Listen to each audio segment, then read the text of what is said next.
جی تو جناب سیگمنٹ ہے ہمارا سیرت النبی صلی اللہ علیہ وآلہ وسلم، جس میں نبی اکرم صلی اللہ علیہ وآلہ وسلم کی تعلیمات کی روشنی میں مختلف سماجی و معاشرتی مسائل کا حل ڈھونڈنے کی کوشش کرتے ہیں۔ ناظرین، اللہ تعالیٰ نے انسان میں باہمی ربط رکھنے کے لیے اس کو رشتے اور تعلقات میں پرو دیا ہے۔ انسان کسی کا بھائی، بہن، بیٹا، بیٹی، دوست یا پھر ہمسایہ ہے۔ انسان کا اپنے والدین، اپنی اولاد اور اپنے قریبی رشتہ داروں کے علاوہ سب سے زیادہ واسطہ و تعلق اور لین دین ہمسایوں اور پڑوسیوں سے ہوتا ہے، اور اس کی خوشگواری اور ناخوشگواری کا زندگی کے چین و سکون پر بہت گہرا اثر پڑتا ہے۔ اسلام نے اپنے پیروکاروں کو ایسے معاشرے کا درس دیا ہے جس میں اخوت، پیار اور ہمدردی ہو، ایک دوسرے کی چارہ سازی ہو۔ قریب رہنے والوں میں جتنا پیار، الفت اور ہمدردی ہوگی، اتنی ہی زیادہ زندگی خوشگوار گزرے گی۔ اس لیے ہمسائے کے حقوق کی ادائیگی پر بہت زور دیا گیا ہے۔ پیارے آقا صلی اللہ علیہ وآلہ وسلم کا فرمان ہے کہ ہمسائے کی عزت و حرمت ماں کی حرمت کی طرح ہے۔ قرآن اور سنت کی روشنی میں ہمسایوں کو کیا کیا حقوق حاصل ہیں اور ان کے کیا فرائض ہیں، اس پر بات کریں گے۔ ہمارے ساتھ موجود ہیں معروف سیرت اسکالر ڈاکٹر پیر طارق شریف زادہ صاحب، حسب معمول کی طرح آج بھی ہمارے ساتھ موجود ہیں، اور ان کے ساتھ ہمیں جوائن کیا ہے حافظ محمد شہباز مدنی ثنا خوان مصطفیٰ صلی اللہ علیہ وآلہ وسلم نے۔ بہت خوش آمدید میں کہنا چاہوں گی آپ کو پروگرام میں۔ کیسے ہیں آپ؟ الحمدللہ، اللہ کا بڑا احسان۔ مجھے سب سے پہلے بتائیں کہ اسلام میں بہت زیادہ زور دیا جاتا ہے ہمسایوں کے حقوق پر، آخر ہمسایوں کے حقوق ہیں کیا کیا؟ بسم رب محمد کریم علیہ الصلاۃ والتسلیم۔ سب سے پہلے تو یاد آوری کا شکریہ۔ ہمیشہ کی طرح میں یہ سمجھتا ہوں کہ ہمارے اس پلیٹ فارم سے لوگوں کے لیے زندگی سے جڑے ہوئے جو معاملات اور مسائل ہیں ان کی طرف توجہ دلائی جاتی ہے، اور وہ ہمارے حرمت کے، قربت کے رشتے جن کی نسبت اور تعلق سے انسانی زندگی کے اندر خوبصورتیاں بھی پیدا ہوتی ہیں، اور جن رشتوں کے بگڑنے کی وجہ سے، جن کی طرف توجہ نہ ہونے کی وجہ سے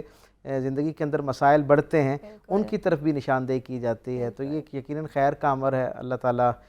اس کی تاثیر میں مزید اور برکتیں عطا فرمائے۔ آج کا عنوان بھی ہمیشہ کی طرح بڑا بامقصد اور جامع ہمسایوں کے حقوق کے حوالے سے ہے۔ آپ اس بات سے اندازہ لگائیے کہ رسول اللہ صلی اللہ علیہ وسلم نے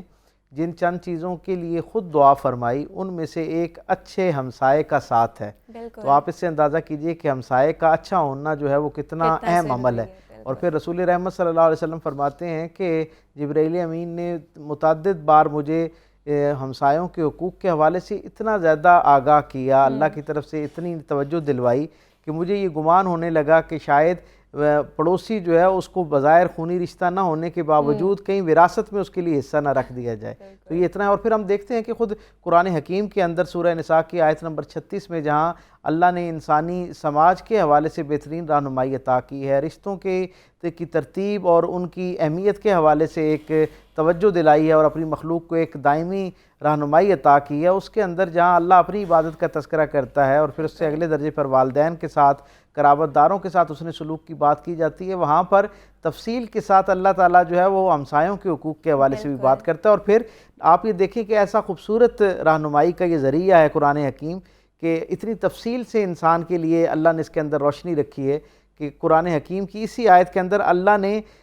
یعنی قریبی ہمسایوں کا بھی ذکر کیا ہے اور دور کے ہمسایوں کا بھی ذکر کیا ہے۔ اب جو مفسرین ہیں وہ یہ بتاتے ہیں کہ بنیادی طور پہ جو ہمسائے ہیں ان کی 3 بنیادی اقسام ہیں۔ ایک وہ ہمسایہ ہے جو آپ کے ساتھ، جو آپ کے قریب رہتا ہے، جو آپ کا مستقل ہمسایہ ہے، جس کے ساتھ آپ کا ایک زمینی تعلق ہے، گویا جو آپ کے گھر کے قریب رہتا ہے۔ دوسرا ہمسایہ وہ ہے جو آپ کے سفر کا آپ کا ہمسایہ ہے، یعنی سفر کا پڑوسی، اس سے مراد وہ ہے جو سفر کے دوران آپ کے ساتھ جا رہا ہے۔ جیسے گھر کے ہمسائے کے کچھ حقوق ہیں، اسی طرح جو سفر کا ہمسایہ ہے اس کے بھی حقوق ہیں، اور پھر جو آپ کے ساتھ آپ کے ورک پلیس پہ ہمسایہ ہے اس کے بھی کچھ حقوق ہیں، اس کے بھی کچھ آداب ہیں، اس کے ساتھ بھی زندگی گزارنے کے کچھ قرینے اور سلیقے دین رحمت نے ہمیں عطا کی ہیں۔ تو گویا اتنی تفصیل کے ساتھ اس کے اوپر بات ہوئی، اور میں قرآن حکیم اور سرکار دو عالم صلی اللہ علیہ وسلم کی زندگی سے ہمیں یہ خبر پہنچتی ہے کہ رسول اللہ صلی اللہ علیہ وسلم نے فرمایا کہ پڑوسی، اگر آپ کا ایک غیر مسلم آپ کے پڑوس میں رہتا ہے تو وہ بھی، اس کے بھی آپ کے اوپر حقوق ہیں، اور اس سے اگلے درجے پر حضور نے فرمایا اس کا ایک حق ہے آپ کے اوپر، اور اگر آپ کے ساتھ مسلمان پڑوسی ہے آپ کے قرب میں تو اس کے حقوق 2 گنا ہو جاتے ہیں، اور اگر آپ کا پڑوسی مسلمان ہونے کے ساتھ ساتھ آپ کا رشتہ دار ہے تو پھر آپ یوں سمجھیں کہ اس کے حقوق 3 گنا ہو جایا کرتے ہیں. تو آپ اس سے اندازہ لگائیے کہ جوں رشتے قربت اختیار کرتے جائیں اتنے حقوق جو ہیں ان کی ذمہ داری بڑھتی جاتی ہے. رسول اللہ صلی اللہ علیہ وسلم یعنی اس کی اہمیت کا اندازہ آپ اس سے لگائیے کہ حضور نے فرمایا کہ سعادت مند ہے وہ شخص، گویا خوش نصیب ہے وہ شخص. حضور ایک آدمی کی خوش نصیبی کی طرف رہنمائی فرما رہے ہیں اور حضور فرماتے ہیں کہ حقیقت میں خوش نصیب شخص وہ ہے جسے بہترین ہمسایہ میسر آیا ہو، پرسکون ہمسایہ جو اس کی زندگی کے اندر عافیت کا ذریعہ ہو. اور پھر اگلے درجے پہ حضور نے فرمایا جسے ایک آرام دہ سواری میسر آئی ہو اور کشادہ گھر میسر آیا ہو. اور پھر اسی گفتگو کے دوران حضور نے دوسری طرف نشاندہی فرمائی کہ وہ شخص مصیبت میں ہے، پریشانی میں ہے، بد نصیب ہے جسے ایسا ہمسایہ میسر آیا ہے گویا جو اس کے لیے فتنے کا ذریعہ ہے، جس سے اس کو ایک دھڑکا اور خوف لاحق ہے، جس کے شر سے بچنے کے لیے جو ہے وہ اللہ سے دعائیں مانگ رہا ہے اور اسے اس کا تصور کرتی اس کے ذہن کے اندر ایک خاص درجے کی جو ہے وہ تنگی اور ایک تکلیف اور پریشانی جو ہے وہ آنا شروع ہو جاتی ہے. اس لیے رسول اللہ صلی اللہ علیہ وسلم نے فرمایا وہ جو بدنصیبی کی 3 علامات کی وہ بھی بالکل 4 علامات بتائیں. ان میں سے حضور نے پہلی علامت یہ بتائی کہ بدنصیب وہ ہے جسے ایک برا ہمسایہ میسر آ گیا. پھر حضور نے فرمایا جسے ایک بدمزاج خاتون جو ہے بطور بیوی جو ہے اس کی زندگی کا حصہ بن گئی. اور تیسرا حضور نے فرمایا کہ جسے بدکنے والی سواری جو ہے آرام کے ساتھ اس کا سفر طے نہ کروانے والی سواری اسے میسر آ جائے. اور چوتھے درجے پہ پھر حضور نے یہ فرمایا کہ جسے تنگ گھر میسر آیا. تو آپ یہ دیکھیے کہ حضور نے گویا اچھے ہمسائے کے ساتھ ہونے کو ہمارے لیے سعادت مندی کا ذریعہ فرمایا ہے. اور آپ یہ دیکھیں کہ یہ جو ہمسائے کے حقوق کا معاملہ ہے، رسول اللہ صلی اللہ علیہ وسلم کے پاس ایک صحابی آئی، بڑی معروف حدیث ہے اور ہم سب نے سن رکھی ہے اور ہم سب کے لیے اس کے اندر ایک اعلیٰ درجے کی ہدایت اور رہنمائی ہے اپنی زندگی کو گزارنے کے حوالے سے. رسول اللہ صلی اللہ علیہ وسلم کے پاس ایک صحابی آئے اور انہوں نے آ کے کہا کہ یا رسول اللہ ہمارے قریب میں ہمارے گرد و نواح میں ایک ایسی خاتون رہتی ہے جو بہت عبادت گزار ہے، اس کے اللہ کے ساتھ معاملات بڑے اعلیٰ درجے کے ہیں، وہ نماز روزے میں، ہائی زکوٰۃ میں، عبادات ریاضت میں، اللہ کے سامنے شب بصری میں بڑی کمال درجے پر موجود ہے. لیکن حضور نے فرمایا کہ کیا وہ اپنے ہمسایوں کے ساتھ اس کا سلوک کیسے؟ کہا یا رسول اللہ ہمسایوں کے معاملے میں اس کا سلوک بہت زیادہ اچھا نہیں ہے، ہمسائے اس سے بہت تنگ رہتے ہیں، گلہ مند رہتے ہیں. تو رسول اللہ صلی اللہ علیہ وسلم نے فرمایا کہ وہ جہنمی ہے. آپ یہ دیکھیں کہ اس کی ساری عبادت ریاضت سارا کچھ ہونے کے باوجود اگر وہ ہمسائے کے ساتھ ٹھیک نہیں ہے اس کا حسن سلوک، تو حضور نے کیا فرمایا کہ اس کے لیے جہنم ہے. اور پھر ایک اور صحابی نے کہا یا رسول اللہ ایک اور ہمارے ہاں ایک خاتون رہتی ہیں اور ان کا معاملہ یہ ہے کہ ان کا ظاہری عبادات اور ان کے اندر جو ہے فرائض سے زیادہ کا وہ عمل نہیں اختیار کرتی، یعنی نفلی عبادات میں نہیں جاتی، صرف فرائض تک ان کی زندگی جو ہے وہ محدود ہے، معمول محدود ہے. حضور نے کہا اپنے ہمسایوں کے ساتھ کیسے ہے؟ تو بتایا گیا کہ یا رسول اللہ اپنے ہمسایوں کے ساتھ اس کا بڑا کمال کا حسن سلوک ہے، ہمسائے اس سے بڑے خوش ہیں، اس سے عافیت راحت محسوس کرتے ہیں. تو رسول اللہ صلی اللہ علیہ وسلم نے مسکراتے ہوئے اس کے لیے خوشخبری دی کیونکہ اس کا ہمسایوں کے ساتھ معاملہ اچھا ہے اس لیے وہ جنتی ہے. تو یعنی یوں آپ یہ دیکھیے. اور پھر حضور کی جو صحیح احادیث سے ہم تک قیامت کا معاملہ پہنچتا ہے، اس کے اندر ہر شخص کے معاملے میں جو اس نے زندگی یہاں گزاری ہے اس کے حوالے سے کچھ حرمت اور قربت کے جو رشتے ہیں ان کی گواہی بڑی اہمیت ہوگی، جس گواہی کی بنیاد پر ان کے لیے آخرت کا فیصلہ کیا جانا ہے. تو ان بہت ساری گواہیوں میں جہاں ہمارے والدین کی گواہی ہمارے حق میں آنی ہے، سب سے بڑھ کے ہمارے زوج جو مرد ہے تو اس کے لیے بیوی کی، اور بیوی ہے تو اس کے لیے شوہر کی گواہی پیش کی جانی چاہیے، اولاد عزیز و اقارب ان سب کی گواہیاں بھی پیش ہونی ہیں. اس کے ساتھ ساتھ ایک بہت اہم اور نمایاں گواہی جس سے انسان کی آخرت کا سفر مشکل یا آسان ہو سکتا ہے، وہ اس کے ہمسایوں کی گواہی ہے. تو اس لیے اس نسبت سے، اور یہ ہمسائے کی اتنی اہمیت ہے کہ قیامت کے دن جب سب لوگوں پہ ان کی کیا آخرت کے فیصلے کے اعتبار سے جنت اور دوزخ کا ان کے بارے میں فیصلہ ہونے سے پہلے ہمسایوں کی گواہی آ جائے گی نا، تو پھر اللہ رب العزت میدان حشر میں اپنی مخلوق کو مخاطب کر کے کہے گا کہ میرے ہمسائے جو ہیں انہیں بلایا جائے اور انہیں میرے قریب لایا جائے. تو ساری مخلوق حیران ہوگی کہ پروردگار آپ کا ہمسایہ کون ہو سکتا ہے، کس کا یہ شرف ہے کہ کوئی آپ کا ہمسایہ ہو. تو اللہ کے رسول صلی اللہ علیہ وسلم کی وحی میں دھلی ہوئی زبان سے ہم تک یہ بشارت پہنچی. اللہ فرمائے گا کہ جن لوگوں نے میری مسجدیں آباد کی، جن کے دل میری مسجدوں کے ساتھ جڑے ہوئے تھے، وہ دنیا میں میرے ہمسائے تھے. تو اللہ پھر ان کو بلائے گا اور اپنی شان کے لائق اپنے ہمسایوں کو ان کے مقام کے مطابق انہیں نوازے گا. تو یہ ہمسایوں کے ساتھ جو ہمارا حسن سلوک ہے، یقیناً اس کی طرف دین کے اندر اتنی زیادہ تفصیل سے بات ہوئی ہے کہ رسول اللہ صلی اللہ علیہ وسلم نے حضرت عائشہ صدیقہ رضی اللہ تعالیٰ عنہ کو یہ فرمایا کہ یہ جو ہمسائے ہیں ان کا اس درجے کا حقوق ہے کہ 40 گھر جو آپ کے دائیں بائیں موجود ہیں، آگے پیچھے موجود ہیں، یہ سارے ہمسائے میں شامل ہوتے ہیں. حضرت عائشہ صدیقہ رضی اللہ تعالیٰ عنہ نے عرض کی یا رسول اللہ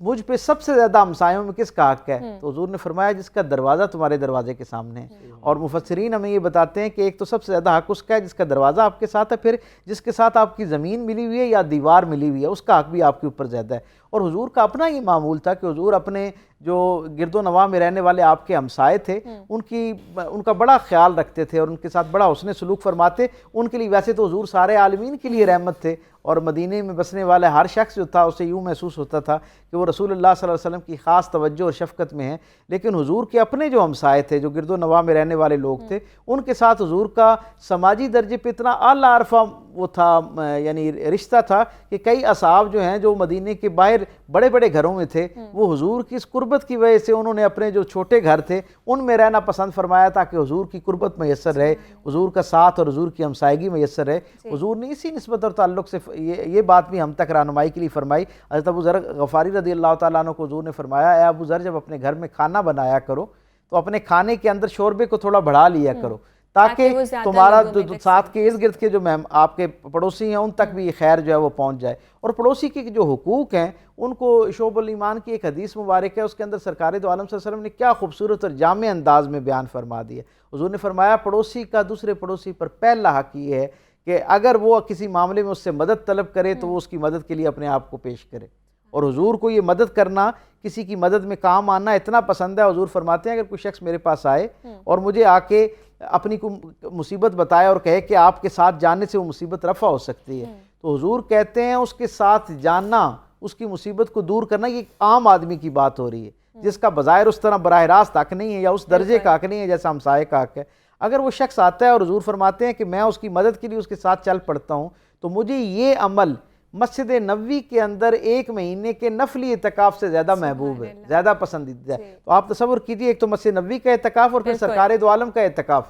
تو وہ کس اعلیٰ درجے کی عبادت ہوگی. حضور فرماتے ہیں اس سے زیادہ میرے نزدیک محبوب ہے کہ میں کسی ضرورت مند کی مدد کروں. ہمسائے کا سب سے پہلا حق یہ ہے کہ جب وہ مصیبت میں کسی مشقت میں آپ سے کوئی مدد طلب کرے تو آپ اس کی مدد کریں. پھر حضور نے فرمایا اگر وہ بیمار ہو تو اس کی بیماری اس کی خبر گیری کرے، اگر اس تک کوئی غم پہنچے تو اس کے غم میں شریک ہو، اگر وہ فوت ہو جائے تو اس کی تجہیز تکفین کے اندر ان مراحل میں اس کا ساتھ دے، اس کے خاندان کی خبر گیری رکھے. پھر حضور نے فرمایا اگلے درجے پہ اگر اسے کوئی خوشی میسر آئے تو اس کی خوشی میں اس کے ساتھ شریک ہو، اس کی خوشی میں خوش ہو. ہمارا عمومی جو سماجی رویہ ہم دیکھتے ہیں کہ غم میں تو کسی درجے پہ ہم شریک ہو جاتے ہیں لیکن خوشی میں شریک ہونا ہمارے لیے ذرا مشکل ہوتا ہے. ہمیں اپنے ان رویوں پر بھی غور کرنا چاہیے. پھر آقا کریم صلی اللہ علیہ وسلم نے پڑوسیوں کے حقوق میں ہمیں یہ بات بتائی کہ جب آپ اپنے گھر کی تعمیر کریں تو اس سے مشاورت کے ساتھ تعمیر کریں. اب گھر تو آپ کا ہے،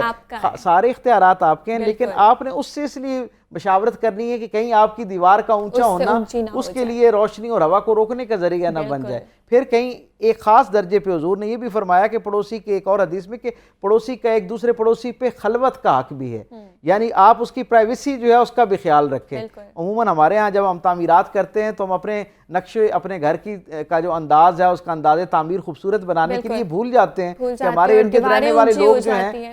ان کی پرائیویسی بھی کوئی چیز ہے اور اس کا بھی ہم نے کہیں کسی درجے پہ خیال رکھنا ہے. اور پھر سرکار دو عالم صلی اللہ علیہ وسلم نے یہ فرمایا کہ اپنے جو گھر کے اندر موجود جو کھانے پینے کی چیزیں ہیں اس کی خوشبو سے اپنے پڑوسی کو اذیت نہ دو. سب سے پہلے تو یہ کہ اس میں سے اس کو حصہ پہنچاؤ. اگر کسی صورت میں وہ اتنا قلیل ہے کہ حصہ نہیں پہنچایا جا سکتا تو پھر اس کی خوشبو اسے اس انداز میں استعمال کرو گھر میں اس کھانے کو، اس پکوان کو، حتیٰ کہ اس کی خوشبو جو ہے وہ دوسرے گھر تک نہ پہنچے اور ان کی محرومی کا ذریعہ نہ بنے. حتیٰ کہ میرے کریم رسول صلی اللہ علیہ وسلم نے انسانی نفسیات کا اس اعلیٰ درجے پہ اکرام فرمایا ہے. اتنا پڑوسیوں کے حقوق کے تناظر میں ان کی عزت نفس کا خیال رکھا ہے کہ حضور نے فرمایا کہ اگر کسی کے پاس اپنے بچوں کے لیے محدود وسائل ہوں اور وہ تھوڑا پھل لے کر آئے تو یا تو اس پھل میں سے کچھ حصہ ان کو بھیجے تاکہ ان کے بچے بھی کھا سکیں، ورنہ اس پھل کے جو چھلکے ہیں انہیں اس انداز میں ان کو مشتہر نہ کرے، انہیں باہر نہ پھینکے کہ ان کے بچے دیکھیں اور وہ ان کے اندر گویا ایک احساس محرومی پیدا ہو. تو ہم سمجھ سکتے ہیں کہ یہ وہ ساری خوبصورتیاں ہیں جن کی نسبت اور تعلق سے ایک بہترین معاشرہ تشکیل پاتا ہے. ہم یہ دیکھتے ہیں نا کہ انسانی زندگی جو ہم رہتے ہیں ہم اپنے رشتہ داروں کے ساتھ ایک کسی درجے کے اوپر جو ہے وہ جو ہمارے خونی رشتے ہیں وہ ہماری پیدائش سے پہلے طے ہو چکے ہوتے ہیں، لیکن ہمسائے جو ہیں وہ ہمیشہ ہماری اپنی چوائس کے ساتھ ہوتے ہیں. اور ایک اور بڑی معروف بات ہے کہ آپ اپنے باقی جن کے ساتھ آپ کا زندگی میں تعلق ہوتا ہے ان سے آپ ڈسٹنس کریٹ کر سکتے ہیں, ان سے فاصلہ لے بھی سکتے ہیں, ان سے قربت بھی کر سکتے ہیں, لیکن ہمسایہ ایک ایسی چیز ہے کہ جس کے ساتھ ایک دفعہ جب آپ اس کے قرب میں آ جاتے ہیں تو پھر آپ کو اسی کے ساتھ رہنا ہوتا ہے اور اسی کے ساتھ. حضور نے فرمایا کہ جو شخص اللہ اور اس کی آخرت پر یقین رکھتا ہے, یعنی آخرت کی جواب دہی کے حوالے سے, جو یہ جانتا ہے کہ انسانوں کے ساتھ اس کی کیے ہوئے معاملات کی بنیاد پر اس کی آخرت کا فیصلہ کیا جانا ہے, اس کی جنت اور دوزخ کا فیصلہ کیا جانا ہے, اسے یہ چاہیے کہ وہ اپنے پڑوسیوں کے ساتھ حسن سلوک کرے. بالکل جی, بہت خوبصورت باتیں کی ہیں. مزید ڈسکشن ہم کرنا چاہتے تھے لیکن وقت کی قلت ہوتی ہے, تو ہم نیکسٹ ٹائم